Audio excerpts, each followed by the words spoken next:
The dreaded imposter syndrome. Wow, I can't even begin to tell you how often we hear this, especially from clients that are very high performing clients. I mean, the other day we had a client who, for all measurements of society, he's super successful. MD, PhD from one of the prestigious Ivy League universities, and a cancer doctor in pediatrics. I mean, who would ever think that this person would feel like they're not capable?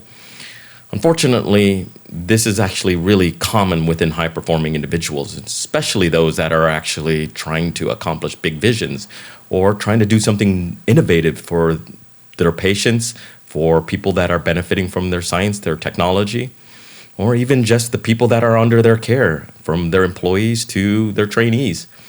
So this is not always an easy case to basically get over. And so we actually suggest that there are ways to be able to overcome some of these challenges from this mental side of it. And I'll offer some techniques and strategies to hopefully help you.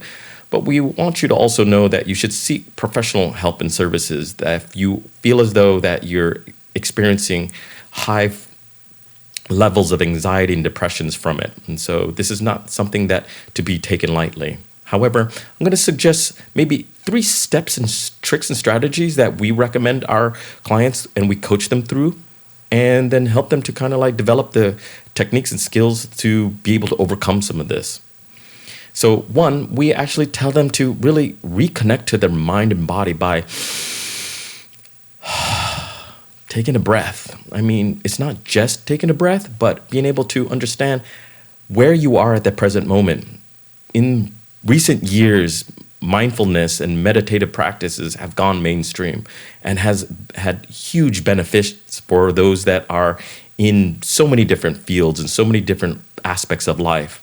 But this should be much more on for high-performing individuals, because most often we ignore these types of things and we put them to the side. I don't have enough time to exercise. I don't have enough time to take a breath. But in reality, you're a high-performing individual. It's just like putting your foot on the gas pedal and going 100 miles an hour, not realizing you're burning out your engine. And this, in case, is your engine is your mind. And if you're not taking the steps to kind of reconnect that, you're going to actually burn out even more. So take a breath, do some meditative exercises, and then really reconnect with your body.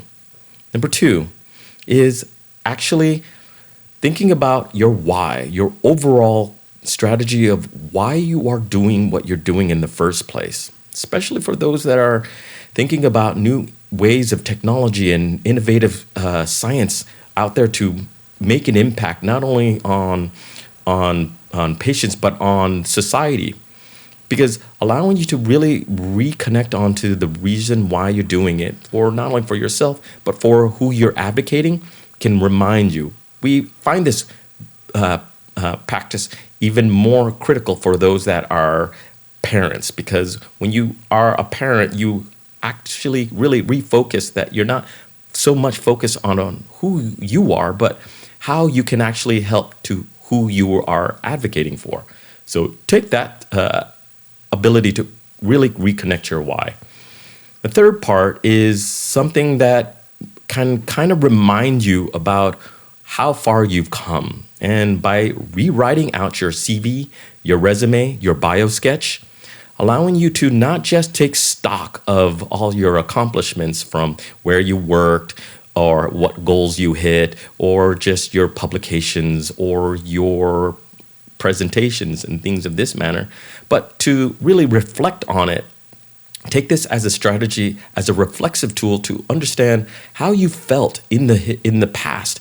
Remind yourself of the time when you graduated from from college, from university, or when you got done from a certain milestone in higher education. Remind yourself about even your publication. How did you feel? What did you celebrate? Did you celebrate? Who did you celebrate it with? Where were you?